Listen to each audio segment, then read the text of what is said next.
गणक द्वारा शासन अर्थ नुहे जे जनतार समस्ते व्यक्तिगत भाव में सीधा सड़क शासनकर्ता भावे निज निज को शासन कर बसवे जे प्रकृत ये अर्थ प्रबंध जो कहते जो गोटे भावपूर्ण अर्थ को व्यक्त करते तुम भावुच गणक द्वारा आम द्वारा जो शासन जो करुच जो शासन बोली कहूच जे जनतार समस्ते आमे शासक हेबा ताहा नुह आमे समस्ते शासक हो पारिबा कि हो पारिबा नाही सीधा सड़क शासनकर्ता हो पारिबा कि हो पारिबा नाही निजको निजे शासन करि पारिबा कि करि पारिबा नाही एपरी व्यवस्था कार्यकारी हेबा असंभव व्यापार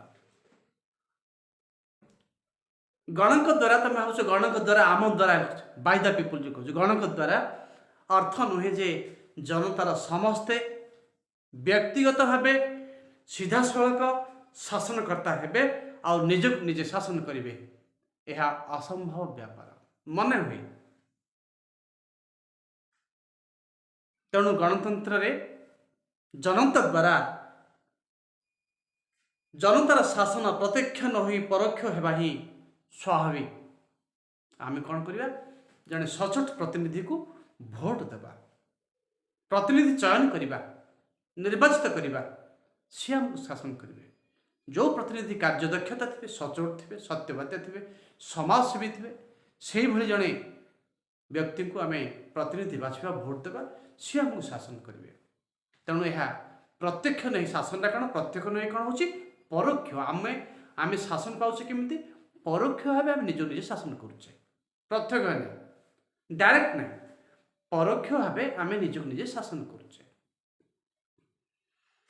गणतंत्र रे जनता द्वारा जनतार शासन प्रत्यक्ष न हो परोक्ष हेबा ही स्वाभाविक सीधा सड़क भाव में शासनकर्ता होती यही जनतार प्रतिनिधि जहाँ को यही लोक मैंने से बाछंती जहाँ हाथ में शासन क्षमता अर्पण करती आउ सी आमको शासन करती आमे शासन भार से जानी शुणी समर्पी दौचे हम जानचे सी आमको भल शासन देव भल शासन करेंगे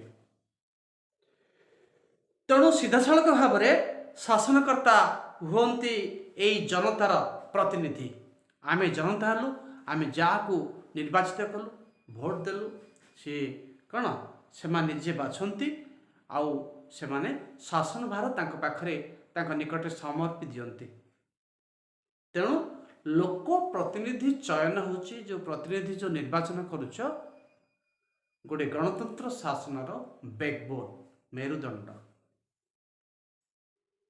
जदि भल दक्षता थी जदि व्यक्ति तो न बाछिबो आमर गणतंत्र एमती भुसुड़ी पड़ो ध्वंस हो तेणु प्राबंधिक कौन कहले लोक प्रतिनिधि मनोनयन गणतंत्र हूँ मेरुदंड है जो देश रे लोके शासन संबंधी ज्ञान रे सुशिक्षित जो देश रे लोक माने शासन संपर्क में जानी शिक्षित समाज अच्छा से नागरिक माने निजर अधिकार कर्तव्य संपर्क में जानी किभली प्रतिनिधि को बाछि पारिबे से भली गुरुत्व को से सचेतन अच्छा से देश रे भोटदाता माने लोक प्रतिनिधि होगापी उपयुक्त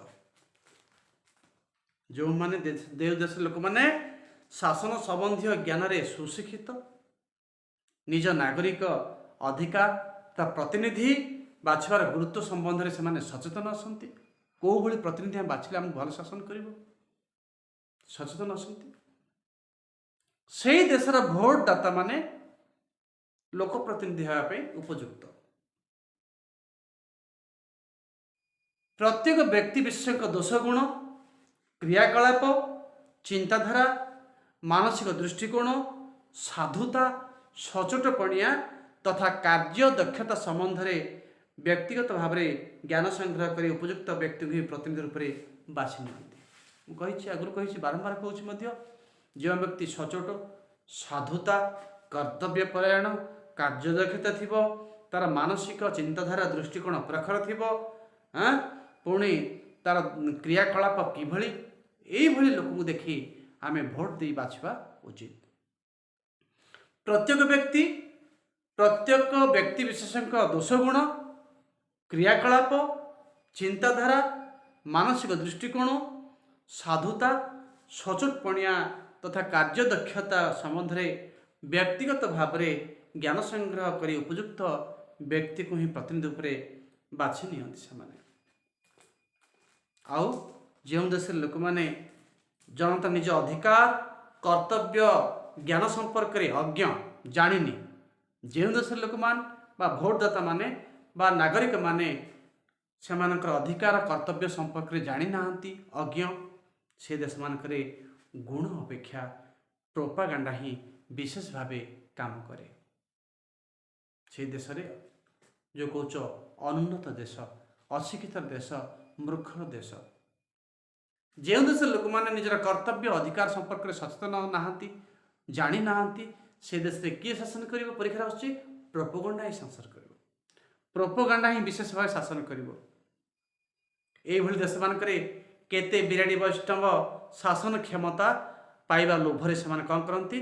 ଜନତାର ପ୍ରତିନିଧି ହେବାକୁ ବାହାରି ପଡ଼ନ୍ତି। ବିରାଡ଼ି ବୈଷ୍ଣବ ଠକ, এইଭଳି ଦେଶମାନଙ୍କରେ ସେମାନେ ବାହାରିବେ। ଯେଉଁମାନେ ଜାଣିନାହାନ୍ତି ଅଧିକାର କର୍ତ୍ତବ୍ୟ, সেই ଦେଶମାନଙ୍କରେ ଏମାନେ ବାହାରିବେ ବିରାଡ଼ି ବୈଷ୍ଣବ, ଠକ, ପ୍ରବଞ୍ଚକ, ଭ୍ରଷ୍ଟାଚାରୀ। ଏମାନେ ବାହାରିବେ ଶାସନ କରିବା ପାଇଁ, ଲୋଭରେ ଜନତାର ପ୍ରତିନିଧି ହେବା ପାଇଁ ବାହାରି ପଡ଼ନ୍ତି ଏମାନେ। ଆଉ ଏମାନେ କ'ଣ କରନ୍ତି ଜାଣିଛୁ କହିଲେ? ଏଇ ଯେଉଁ ପ୍ରତିନିଧିମାନେ କ'ଣ କରନ୍ତି? ଏମାନେ ଲୋକମାନଙ୍କୁ କେମିତି ଭୁଆଁ ବୋଲାନ୍ତି? ଏମାନେ ନିଜର ପେଁକାଳି ନିଜେ ବଜାନ୍ତି, ନିଜ ବିଷୟରେ ବେଶୀ କହିବେ, ନିଜର ଆତ୍ମପ୍ରଚାର କରିବେ, ନିଜର ପେଁକାଳି ନିଜେ ବଜେଇବେ, ସଭା ସମିତିରେ ଛାତି ପିଟି ବାହାସ୍ଫୋଟ ମାରି ଭାଷଣ ଦେବେ। ଯେମିତି ତମର ବାକ୍ୟବୀର, କର୍ମବୀର ନୁହନ୍ତି, ବାକ୍ୟବୀର, ଖାଲି ଭାଷଣ ଦେବେ। ଧୂଆଁ ବାଣ ଛାଡ଼ିବେ ଅର୍ଥ ମିଛ ବାହାସ୍ଫୋଟ ମାରିବେ। ଭଡ଼ାଟିଆ ଲୋକଙ୍କୁ ଆଣିବେ ସଭା ସମିତିକୁ, ବସ୍ରେ, ଟ୍ରକ୍ରେ ଲୋକମାନଙ୍କୁ ଆଣିବେ, ଭୋଜି ଭାତ, ମାଂସ, ପଲଉ, ବିରିୟାନୀ ଖୁଆଇବେ। ସେମାନଙ୍କୁ ସେ ଲୋକମାନଙ୍କୁ କୁହାହେଇଥିବ ତମେ ତାଳି ମାର, ସେ ନେତା ଅମୁକ ଭାଷଣ ମାରିବେ, ସମସ୍ତେ ଅଜସ୍ର ତାଳି ମାର। ଭଡ଼ାଟିଆ ଲୋକଙ୍କୁ ଆଣିଥିବେ। ଧନ କର୍ପଣ୍ୟ ସେବାର ସାମୟିକ ଆଶ୍ରୟ ନେଇ ପ୍ରତିନିଧିମାନଙ୍କ କୁଚ୍ଛା ରଟନା କରିବେ। ଯେଉଁମାନେ ସେମାନେ କଣ୍ଟେଷ୍ଟ କରିଥିବେ ତାଙ୍କ ବିରୁଦ୍ଧରେ, ସେମାନଙ୍କର କୁଚ୍ଛା ରଟନା କରିବେ, ସେମାନଙ୍କୁ ଗାଳି ଦେବେ, ଭର୍ତ୍ସନା କରିବେ, କଟୁ ସମାଲୋଚନା କରିବେ, ସେମାନଙ୍କ ଲୋକଙ୍କୁ ଭୟ ଦେଖେଇବେ। ଜଣେ ପ୍ରକୃତ ସମାଜସେବୀ ସେଇ ଲୋକମାନଙ୍କୁ କ'ଣ ଭୟ ଦେଖେଇବେ, ଭୟ ଡରେଇକି ସେମାନଙ୍କୁ ଭୋଟ ହାସଲ କରିବେ। ଏମାନେ ହିଁ କଳାକୁ ଧଳା, ଧଳା କଳା କରିଦିଅନ୍ତି। ଏମାନେ ହିଁ କଳାକୁ ଧଳା କରିଦିଅନ୍ତି। ଏମାନେ ଦେଖ, ଏମାନଙ୍କର ପରିଚୟଟା କେତେ ସୁନ୍ଦର ଭାବେ ପ୍ରାବନ୍ଧିକ କହିଛନ୍ତି ଯେ ସେ ଅଶିକ୍ଷିତ, ମୂର୍ଖ, ଅଧିକାର ଜାଣିନଥିବା ଲୋକମାନଙ୍କ ଦେଶରେ ଏଇ ବିରାଡ଼ି ବୈଷ୍ଣବ ମାନେ ବାହାରି ପଡ଼ନ୍ତି ଲୋକପ୍ରତିନିଧିର, ଶାସକର ଡୋର ଗ୍ରହଣ କରିବା ପାଇଁ। ଏମାନେ ନିଜ ପେଁକାଳି ନିଜେ ବଜାନ୍ତି, ସଭା ସମିତିରେ ଛାତି ପିଟି ବାହାସ୍ଫୋଟ ମାରନ୍ତି, ଧୂଆଁ ବାଣ ଛାଡ଼ନ୍ତି, ଭଡ଼ାଟିଆ ଲୋକଙ୍କ ସାହାଯ୍ୟରେ କ'ଣ ବାଡ଼ାନ୍ତି? ଡ୍ରମ୍ ବାଡ଼ାନ୍ତି। ଆଉ ଧନ କର୍ପଣ୍ୟ ସେବାରେ ସେମାନେ କ'ଣ ସେବା କରନ୍ତି, ଫଟୋ ଉଠାନ୍ତି। ଆଜି ସେ ଅମୁକ ନେତାଙ୍କର ବୃକ୍ଷରୋପଣ କାର୍ଯ୍ୟକ୍ରମ, ସେ ଅମୁକ ନେତାଙ୍କର ପିତୃ ସେବା, ସେ ଅମୁକ ଜଳ ସେବା, ସେ କରୋନା ସେବା, ଏସବୁ ଶବ ସତ୍କାର ସେବା, ଏସବୁ ସେବା, ସେ ଫଟୋ ସବୁ କାନ୍ଥରେ ଟାଙ୍ଗନ୍ତି। ଆଉ ଅନ୍ୟ ଲୋକମାନଙ୍କୁ ଭୟ ଦେଖାନ୍ତି, ଅନ୍ୟ ବିରୁଦ୍ଧ ମାନେ ପ୍ରତିନିଧି ଲୋକମାନଙ୍କୁ ଭୟ ଦେଖାନ୍ତି, କଳାକୁ ଧଳାକୁ ଏମାନେ କରିଦିବାକୁ ଚେଷ୍ଟା କରନ୍ତି। ଯେଉଁଠି ଭଲ ମନ୍ଦ ଚିହ୍ନିବାର ଯୋଗ୍ୟତା ନାହିଁ, ସେଇଠି ବିଶେଷ ଭାବେ ପ୍ରୋପାଗାଣ୍ଡା ହିଁ କାମ କରେ। ଯେଉଁଠି ଭଲ ମନ୍ଦ ଚିହ୍ନିବାର ଯୋଗ୍ୟତା ନାହିଁ, ସେଇଠି ପ୍ରୋପାଗାଣ୍ଡା ହିଁ କାମ କରେ। ପରୀକ୍ଷାରେ ପଡ଼ୁଛି ବୋଲି ଏଇଟା ପ୍ରୋପାଗାଣ୍ଡାର ଜୟ ହୁଏ। ଯେ ପ୍ରୋପାଗାଣ୍ଡା କ'ଣ କରିଦେଇପାରେ ସେ ସମ୍ବନ୍ଧରେ ଆମର ଗୋଟେ କାହାଣୀ ସେ ଦେଇଛନ୍ତି, ସଂଯୋଜନା କରିଛନ୍ତି। ତିନି ତୁଣ୍ଡରେ ଛେଳି କୁକୁର, ଗୋଟେ ମଜା ଗପ ସେ ଆଜି ପ୍ରାବନ୍ଧିକ କହିଛନ୍ତି, ମନେ ପଡ଼ୁଛି ସେମାନେ କେମିତି କଳାକୁ ଧଳା, ଧଳାକୁ କଳା କରିଦିଅନ୍ତି। ପଢ଼ିବା ଲୋକଗଳ୍ପଟି ଦେଖା ଆଲୋଚନା ଧ୍ୟାନରେ ଶୁଣ ପିଲେ। କଳା ମଚମଚ ଦେହ, ଗୋଟେ ଲୋକର କେମିତି ବେଶଭୂଷା ବର୍ଣ୍ଣନା କରୁଛନ୍ତି। କଳା ଲୋକ ମଚମଚ ଦେହ, କହରା ନିଶ, ମେହଗାନି କାଠରେ କୁନ୍ଦିଲା ପରି ହାତ, ଆଉ ଫୁଲକା ରୁଟି ପରି ଫୁଲି ଉଠିଥିବା ଚଉଡ଼ା ଛାତି, ଲାଠି ହାତରେ आकृति जितेबाला रास्ता उपर को उठिला हाथटा लाठी भाया गोटे बाड़ी भाया रास्ता उपर उठी गोटे हाथटी डायरेक्ट गोटे हाथ पलि आसी जड़े ब्राह्मण गोसाई जाऊँच आखि सामने गोटे लाठी आकृतिर हाथ से लोकटा केमती कला मचमच देह कहरा निश मेहगानी काठरे कुंदिला परी हाथ फुलका रोटी भली चौड़ा छाती एमती गोटे लोकटी लाठी भाया हाथ गोटे ब्राह्मण गोसाई सामना को पलि आसी गोसाई जमीक आखि तालू को खोसी होगला आश्चर्य हो गले कौन है ब्राह्मण गोसाई आश्चर्य हो गले देहर गंगम डरीगले देहर गंगम झाड़ बाहर आगंतुक किए लोकटी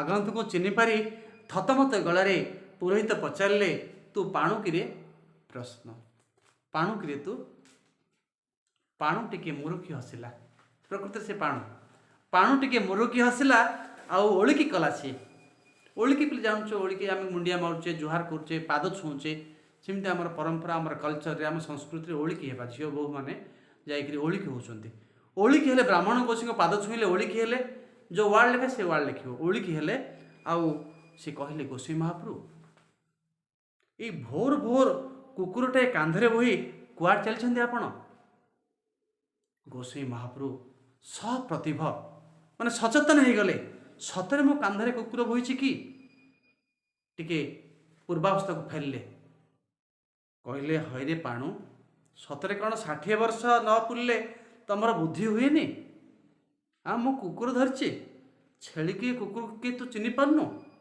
छेली किए कुकुर किए तू चिन्ह पारनु जजमान छेलीटी दान कले जजमान कले अर्थ तुम गाँव थी जजमान गोटे पुरोहित अंडर किसी गोटे आम समाजर किसी गोष्ठी थे से पुरोहित ही सब कार्य करेंगे व्रत हो विवाह हो घर प्रतिष्ठा हो श्राद्ध हो सी हे कौन जजमान है जजमान आ पुरोहित तार अपोजिट हूँ पुरोहित जजमान छेलीटे दान कले अर्थ पुरोहित पुरोहित किए दान कले सी जार श्राद्ध करेंगे जहाँ घर जाइए से जजमान साधारण लोक हेले जजमान पुरोहित पे अपोजिट पड़े पे लेख जजमान पुरोहित हेले परीक्षा पढ़ी एटा गोटे थर प्रकृत में छेलीटी किए दान करते जजमान दान करते सांगरे आणला बेलू छेलीटा भिडियोटे होता बोही नहीं जाऊँगी तू कहूँ प्रकृति में कौन ये कुकुर पाणु स्टोरी देख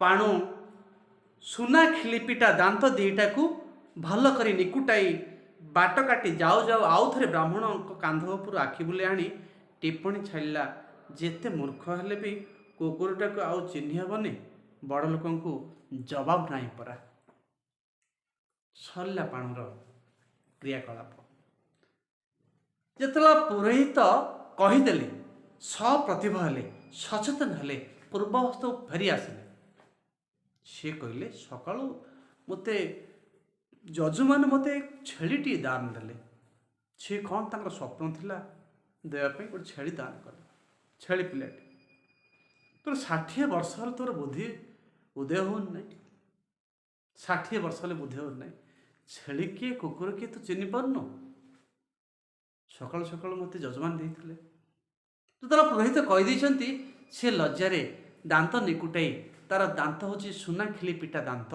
से दांत निकुटाई सी कौन बाट काटी पलैला फेरी पलैला ब्राह्मण कांध को आउ थे सी आखि पकईला कहला टिप्पणी छाड़ा टिप्पणी टे छाड़ा कहला आम जिते मूर्ख हेले कौन यहाँ छेली कौटा कुकुर कौटा जापरूनु आप कहले आम 60 वर्ष बुद्धि उदय हो सत कथा जे छेली किए कुकुर किए आम एति जापरूनु पाठ सीना पढ़ेनु हैं हौ आपन तो बड़ लोक ना जवाब नहीं जवाब दे पारनी मु छले पाणु गले तापर आउ गोटे स्टेप देखले अग्नागनी वनस्थ घंच जंगल बुदुबुदिया जंगल चारिआडे पहाड़िया पहाड़र घेर चारिआडे ए भितरे पुरोहित जाउछंती से घंच जंगल रे चढ़ईर बेंट चढ़ईर थंट कुराड़र बेंटर शब्द खाली शुभुला पुरोहित को चढ़ईर थंट कुराड़र बेंट ही शुभुला पुरोहित को पुरोहित आगे चलते भावनार अंत नहीं कौन कौन सी भाभी जाउछंती कौन कौन सी भाभी जाउछंती पाणु को देखी सतरे से घाबरे गले। पाणु को देखी से आश्चर्य हो गले। आउ जड़े चरित्र आसिले जंगल बाट दे गले गाँ टिकी पाख पड़ेले से भितर दे गले छेलीर बोझ ताकू खाइला बुला बाट बरम भल थिला बरम पाख बुली बुली जाइथिले भल होइथंता किंतु से पाख होली से जंगल मझिरे से गले भाभी भाभी किंतु भावनार अंत नाई कौन से भावुଛନ୍ତି केजाणी भाभी भाभी जाउछंती हाँ सतरे से पाणु को देखी से घाबरे गले आश्चर्य हो डरी जाइए हाँ सी भाविले जे ये जंगल बाट देली गाँटा टिके पाख पड़ो तेणु बुला बाट को छाड़ी ये सीधा बाट से आसते आउ जन चरित्र आसिले हठात से चमकी पड़े हठात से चमकी पड़े सी कौन ठीक पाणु परी आउ गोटे जड़े किए आउ जड़े किए पाणु भली मस्त बड़ से ठेंगा धरचंती किंतु पाणु तार हाथ हूँ लाठी आकृतिर हाथ ये हाथ धरचंती गोटे बड़ ठेंगा धरचंती बुदा उहाड़ से कौन कले बुदा गहली भितर से ऊपर को उठी आसिले पुरोहित छाती पवन अटि गला किंतु पाणु आसला बेले से पुरोहित कौन अवस्था होता आखि तालू खोसी आखि तालू को खोसी गला एठी सी आउ जने आसले यही चरित्र तांकर कौन है पुरोहित छाती पवन अटि गला थरिला हाथ छेली खसु खसु पड़ू पड़ू केमी रहीगला हाथ पर डरीगले आउ छेलीला कांधर खसु खसु आउ रहीगला जे लोकटी आसी हूँ आगंतुक से लोकटी फी करी दी फाड़िया हसटी हसदे प्रणाम करू करू कहला नना कुकुट कौन कांधरे बोईचंती देख सी कहले गोसाई महाप्रभु ये कहले नना सेम अर्थ किंतु भिन्न भिन्न भाषा प्रयोग करचंती सी सुनाखिली पिटा दांत ये कौन दी फाड़िया हस डिफरेंस देख कलिजुग बोली कौन कला कुकुरटा को आप कांधे बोई कलिजुग बोली कौन कला सबू आचार विचार भ्रष्ट हो गला सबू आचार विचार गला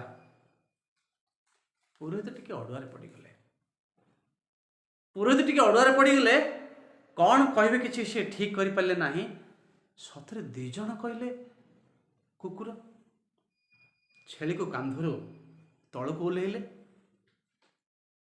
तार खुर टिके परखिले से कुकुर छेली ए कुकुर गोड़ ना छेलीर गोड़ तार पाद को टी परीक्षा कले देखिले छुईले निज आखि दीटा को भल कर मकचिले छेलीर लांजटा को टी हलैले ये कुकुर लांज कि छेली लांज बोही आणला बेले केउठी मे मे करथुला ना भाव भाव करथुला अनुमान कले मन पकेले प्रकृति जजो जजमान देले से आणला बेले कि बाटरे से म्याऊ छेली र शब्द मे मे करथुला ना भाव भाव करथुला जानले सतरे ये छेली ये कहीं कुकुर कहूँ हरे राधु तू छेलीटा को चिन्ह पार्नु कि द्वितीय चरित्र आसिल राधु प्रथम चरित्र पाणु द्वितीय चरित्र राधु राधु बाट काटी काटी जाऊ जाऊ से कहीदे गला छेलीटा बाछुरी हाँ स्वर्ग को निशुण नहीं कौन कहला और ठीक शुणागलानी सी कही कही पलैला किंतु ये कही पाणु कही बड़ लोक को जवाब नहीं नहीं सी कहला कौन बड़ लोक को जवाब नहीं राधु कहले सेकेंड द्वितीय चरित्र राधु कहले जे कौन स्वर्ग को निशुण नहीं द डिफरेंस होता सी ओळखी हेले ये कौन कले प्रणाम कले पाणु ओळखी होते ये प्रणाम कले राधु दी भाई हस हसिले पाणु सुना खिलिपिटा दांतरे भल कर निकुटे सी बाट काटिले डिफरेंस देख तो शेष कहले राधु स्वर्ग को निशुण ना पुरोहित महाशय गभीर चिंतार पड़े सतरे दुई जन कहीदेले जे प्रकृति कुकुर चिंतार पड़गले सतरे जजमान सतरे मत कुकुरटी दान देते कि कलिकाल कलिजुग किए कह किए क्या मानुनी हाँ कौन कहले कलिकाल किए दृढ़ करी कहीपर जे ये कुकुर कि छेली कही हेनी क्या विश्वास नहीं कलिजुगे यही भितर बुदाबण सरी जाइए आग खोला रास्ता गाँ भी दूर देखागला घर द्वार सब देखागला आउ जन चरित्र आसिले ये किए आउ गोटे तृतीय चरित्र विराट काय पुरुष ये मस्त बड़ पुरुष चारि हाथिया ठेंगार आविर्भाव है पाणु लाठियाकृतर हाथ ये बड़ ठेंगा राधु ये अगाधु कौन धरची चारि हाथिया ठेंगा धरची पुरोहित चिन्हले कि रे अगाधु कि तू तृतीय चरित्र अगाधु तृतीय चरित्र किए अगाधु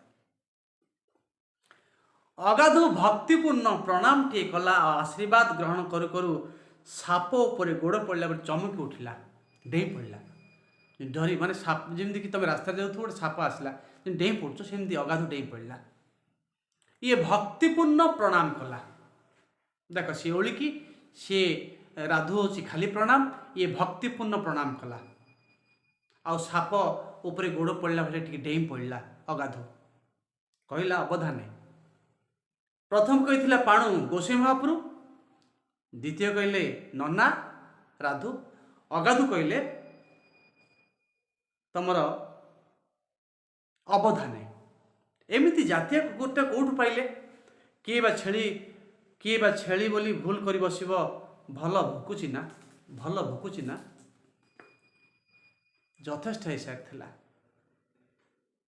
यथेष्ट हो सारी पुरोहित सेठी छेलीटी को रास्ता उपर ठिया कर कचाड़ देले आउ पुरोहित किसी विश्वास कले जजमान ही मत जानी शुणी देछि कलिजुगे कौन कुकुरटी देछि रागरे छेलीटा को रास्ता उपर कचाड़ देले छेचिदेले रागरे लाजरे सी कहले चषमा हलटी आनिली तेणुक हटहटा होगा दुखरे कर्म को निंदा कले भाग्य को निंदा कले जजमान को अभिशाप देले कहले आउ तू एमती काम करूनु आशीर्वाद कौन देवे जी देता ताको अभिशाप देले गाली कले ताको गाली कले तापरे सी कौन कले गाँ पाखक सी दौड़ी दौड़ी गले तापरे पुरोहित पलैले अगाधु कौन कला छाड़ीटा कौन कला सी गोटे रखिला छाती पाखे जाबुड़ी धरला तापरे अन्य दी जन जो लुचि थिले से दी जन को डाकिले भोजी करी खाइले देख तीन तुंडरे छेली भी कुकुर हो जाए न्यायटा अन्याय हो जाए तमें न्याय थी धर्म थी जदि तुम तीन जड़े तुम तीन जन आसवे प्रभाव पकड़े से न्यायटा अन्याय हो तार सी हूँ जीवंत उदाहरण तीन तुंडरे आज आम देश रे अगणित पाणु अगाधु राधु बाहरी पड़ती छेली को कुकुर आ कुकुर को छेली करने उद्देश्य आज आम देश रे अगणित राधु पाणु अगाधु बाहरी पड़ती से छेली को कुकुर आ कुकुर को छेली करने उद्देश्य तीन तुंड सांग को से पाखरे प्रचार पत्र अच्छी प्रचार पत्र जो प्रचार कर विज्ञापन से तीन तुंड अच्छी प्रचार पत्र अच्छी कांथ बाड़े लेखा अच्छी विज्ञापन ना को प्रचार करने सुनाम आने कांथ बाड़े प्रचार अच्छी सिनेमा हल पर्दा अच्छी सिनेमा हल प्रचार पर्दा व्यवहार कर रेडियो टेलीविजन आरंभ कर पाला दासकाठिया सभा समिति शोभा यात्रा पर्यंत अनेक नूतन आधुनिक ढंग से प्रचार कर भोट से पाखे धनर अभाव ना तेणुक सब जीति जाऊँच अगणित पाणु राधु अगाधु बाहरी पड़ते आम देश से पाखे अच्छी कांथरे लेखा विज्ञापन प्रचार पुणी टीवी रेडियो आउ पुणी पाला दासकाठिया सभा समिति प्रचार पत्र शोभा यात्रा सबुठी धनर अभाव नाई तेणुक एम प्रचार कर विजय लाभ कर पाणु अगाधु राधु भली चरित्र मान आम देश जोठी शिक्षित भोटदाता माने उदासीन आमे समस्ते आमे शिक्षित आमे भोटदाता आमे उदासीन तेणुक ସେମାନଙ୍କର ବିଜୟ ହୋଇଯାଉଛି। ପରୀକ୍ଷାରେ ପିଲାଟା ପଡ଼ୁଛି ଯେ ଯେଉଁଠି ଶିକ୍ଷିତ ଭୋଟଦାତା ଉଦାସୀନ ସେଇଠି ଅନେକ କ୍ଷେତ୍ରରେ ଏମାନଙ୍କର ହିଁ ଜୟ ହେଉଛି। ଏହିପରି ପ୍ରଚାର ଶକ୍ତି ବଳରେ ଜିଣିଥିବା ଗୁଣହୀନ ନୀତିହୀନ କେତେକ ପ୍ରତିନିଧି ଯେତେବେଳେ ନିଜ ହାତରେ କ୍ଷମତା ପାଇଯାଉଛନ୍ତି ସେମାନେ ଗରିବ ଦେଶର ବିବାଦୀ ଜନତା ମଧ୍ୟରେ ସୀମିତ ସୁବିଧା ବାଣ୍ଟିଲା ବେଳେ ମାଙ୍କଡ଼ ଦୁଇ ବିରାଡ଼ିଙ୍କ ମଧ୍ୟରେ ପିଠା ବାଣ୍ଟିଲା ନ୍ୟାୟରେ ତରାଜୁର ଦୁଇ ପାଖ ଓଜନ ସମାନ କରୁ କରୁ ଗୋଟିଏ ପଟରୁ ପୁଳାଏ ଉଦରସ୍ଥ କିମ୍ବା ପକେଟସ୍ଥ କଲା ପରେ ଅନ୍ୟ ପାଖେ ଯେତେବେଳେ ବେଶୀ ଓଜନିଆ ହୋଇଯାଉଛି ସେପଟରୁ ପୁଳେ କାଢ଼ି ଆଣି ପକେଟରେ ଭର୍ତ୍ତି କରୁଛନ୍ତି। ଦେଖ ପିଲେ, ଏଇଠି ପ୍ରଚାର ଶକ୍ତି ବଳରେ ଏମାନେ ଜିତିଗଲେ।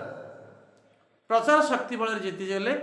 ଆଉ ନୀତିହୀନ କେତେକ ସେମାନଙ୍କର ନୀତି ନାହିଁ, କିଛି ପ୍ରିନ୍ସିପଲ୍ ନାହିଁ, ନୀତି ନାହିଁ।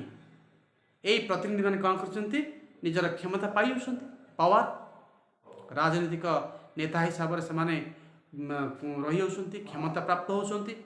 ସେମାନେ ଯେଉଁ ଗରିବ ଆମ ଭଳି ଦେଶରେ କ'ଣ ବିବାଦୀ ଜନତା ଦୁଇ ଦଳର, ଗୋଟେ ଗୋଟେ ଗାଁ ଦୁଇ ପାର୍ଟି ଥିବେ, ଦୁଇ ଦଳର ବିବାଦୀ ଜନତା ସେମାନଙ୍କ ଭିତରେ ସୀମିତ ସୁବିଧା ବାଣ୍ଟିଲା ବେଳେ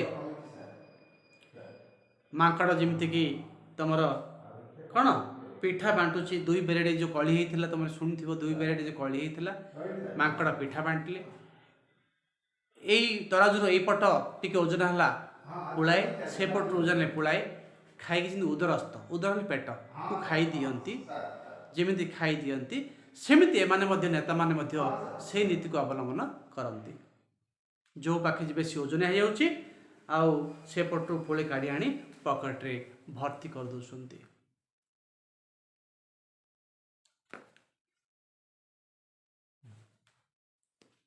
ତେଣୁ ତରାଜୁର ଦୁଇ ପାଖ ଶେଷରେ ଖାଲି ହେଇଯାଉଛି। ଯେଉଁ ଦୁଇ ବିବାଦୀ ଜନତା ମଧ୍ୟରେ ଯେଉଁ ଭାଗ ବାଣ୍ଟୁଛନ୍ତି, ସୁବିଧା ବାଣ୍ଟୁଛନ୍ତି, ଏପଟରୁ ପୁଳାଏ ସେପଟରୁ ପୁଳାଏ ସେମାନେ ଉଦରସ୍ଥ କରିଦେଉଛନ୍ତି, ପକେଟରେ ରଖୁଛନ୍ତି। ଆଉ ଯେଉଁ ବିରାଡ଼ି ଦୁଇ ବିରାଡ଼ି ଯେଉଁ କଳହ ଲାଗୁଥିଲେ ସେମାନେ କ'ଣ ଧୀରେ ମୁଣ୍ଡ ପୋତି ସେମାନେ ପଳାଇ ଯାଉଛନ୍ତି।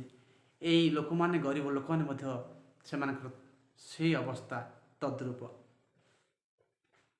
ବିରାଡ଼ି କାହାଣୀଟା ବି ଅଛି, ତୁମେ ଜାଣିଥିବ, ସଂଗ୍ରହ କର, ନହେଲେ ମୁଁ ଆସିଲେ କହିବି। ତରାଜୁର ଦୁଇ ପାଖ ଶେଷ କରି ଖାଲି ହେଇଯାଉଛି।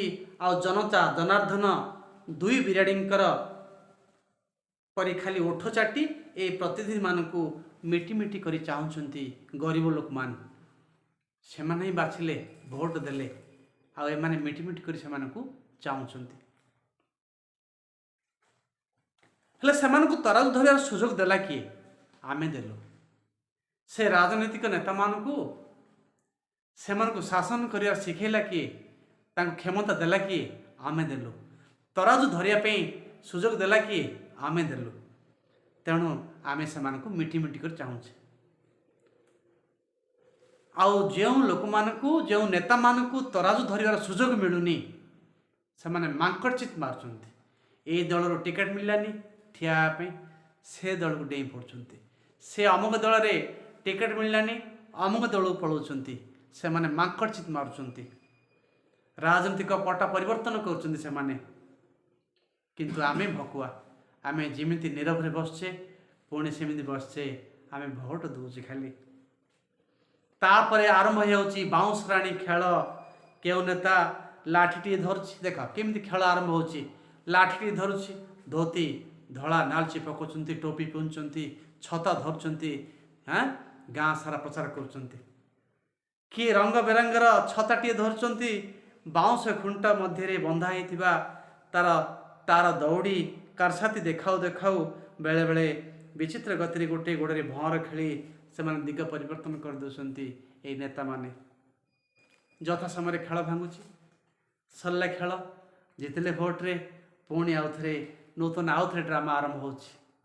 ଏଇ ଯେଉଁ ନେତାମାନେ ପ୍ରଚାର କରିବାକୁ ଆସୁଛନ୍ତି ବିଭିନ୍ନ ଢଙ୍ଗ, କିଏ ଛତା ଧରୁଛି, କିଏ ସମାଜସେବାଙ୍କୁ ଧରି ଯାଉଛି, କିଏ କାନ୍ଥରେ ପ୍ରଚାର କରୁଛି, କିଏ ଟିଭିରେ, କିଏ ରେଡ଼ିଓରେ, କିଏ ମୋବାଇଲରେ, ବିଭିନ୍ନ ମାଧ୍ୟମରେ ସେମାନେ ପ୍ରଚାର କରୁଛନ୍ତି। ସେ ବାଉଁଶ ଖୁଣ୍ଟରେ ଯେଉଁ ଦଉଡ଼ି ବନ୍ଧା ହେଇଥିବ ସେଠି ଖେଳ ଦେଖୁ ଦେଖୁ ଯଥା ସମୟରେ ଖେଳ ଭାଙ୍ଗି ଯାଏ, ପୁଣି ଆରମ୍ଭ ହୋଇଯାଏ ଆଉ ଗୋଟେ ଖେଳ, ଆଉ ଥରେ 5 ବର୍ଷ ପରେ ଆଉ ଥରେ ଗୋଟେ ଖେଳ। ସେଇ 5 ବର୍ଷ ପରେ ଆଉ ଥରେ ସେକା ରଙ୍ଗରେ, ଏକା ଢଙ୍ଗରେ, ଏକା ଅଭିନୟରେ ଆଉ ଥରେ ଖେଳ ଆରମ୍ଭ ହେଉଛି। ସେଇ ଜନତା, ଆମେ ହିଁ ବସିଛନ୍ତି ଭୋଟ ଦେବା ପାଇଁ, ସେଇ ପ୍ରତିନିଧି, ସେଇ ଜନତା, ସେଇ ଖେଳ ସେମିତି ଖେଳିବେ, ସେମିତି ଖେଳିବେ, ଗାଁ ଦାଣ୍ଡରେ ପ୍ରଚାର କରିବେ, ଭକୁଆ ବୋଲେଇବେ ଲୋକମାନଙ୍କୁ, ଆମେ ସେମିତି ଭୋଟ ଦେବା। ସେଇ ପ୍ରତିନିଧି ଖାଲି ବ୍ୟବଧାନ ହେଉଛି ସମୟ। 5 ବର୍ଷ ଆମେ ଅପେକ୍ଷା କଲେ, 5 ବର୍ଷ। ହେଲେ ଏଇଭଳି ଯେଉଁ ତମେ ତିଆରି କଲ ପ୍ରତିନିଧି, ଏଥିପାଇଁ ଦାୟୀ କିଏ? ପ୍ରଶ୍ନ ତୁମମାନଙ୍କ ପାଇଁ। ଦାୟୀ କିଏ? ଗଣତନ୍ତ୍ର ଏଥିପାଇଁ ଦୋଷୀ ହେବ କାହିଁକି? ଗଣତନ୍ତ୍ର ଦୋଷୀ ନା ଆମେ ଦୋଷୀ? କିଏ ଦୋଷୀ ପ୍ରକୃତରେ? ଗଧିଆ ଯଦି ମେଣ୍ଢା ପୋଷାକରେ, ଯଦି ମେଣ୍ଢାଙ୍କ ଗହଣରେ ମେଣ୍ଢାଶାଳ ଭିତରେ ପଶି ଗୋଟିକ ପରେ ଗୋଟିଏ ମେଣ୍ଢା ଖାଇବା ଆରମ୍ଭ କଲା, ସେଥିପାଇଁ ଦୋଷୀ ହେବ କିପରି? କିଏ ଦୋଷୀ କୁହ? ଗଣତନ୍ତ୍ର ଦୋଷୀ ନା ଆମେ ଦୋଷୀ ନା ନେତା ଦୋଷୀ? ଯାହା ତ ତମେ କ୍ଷମତା ଦେଲ, କିଏ ଦୋଷୀ ପ୍ରକୃତିରେ? ଗଧିଆ ବୋଲି ଜାଣିଛ? ଗଧିଆ ମେଣ୍ଢା, ଯୋଉଠି ମେଣ୍ଢା ଶୋଇଥିବେ ରାତିରେ, ଗୋଟେ ତମ୍ବୁ ଭିତରେ ଶୋଇଥିବେ, ଗୋଟେ ଗଧିଆ କ'ଣ କରିବ? ମେଣ୍ଢା ପୋଷାକରେ ପିନ୍ଧିବ, ମେଣ୍ଢା ପୋଷାକ ପିନ୍ଧି ସେଇ ତମ୍ବୁ ଭିତରେ ଯେଉଁ ମେଣ୍ଢା ଶୋଇଥିବେ ସେଇ ଜାଗାକୁ ଯିବ, ଗୋଟେ ପରେ ଗୋଟେ ମେଣ୍ଢା ସେ ଖାଇଦେବ। ହେଲେ ସେ ମେଣ୍ଢା ପୋଷାକ ଆଣିଲା କେଉଁଠୁ ଗଧିଆ? ଆମେ, ସେ ମେଣ୍ଢା ଜାତି ହିଁ ଦେଲେ ତାକୁ। ତାକୁ ଯେ ବଂଶ ନାଶ କରିବାରେ, ତାକୁ ଯେ ମାରିବାରେ କିଏ ଦାୟୀ?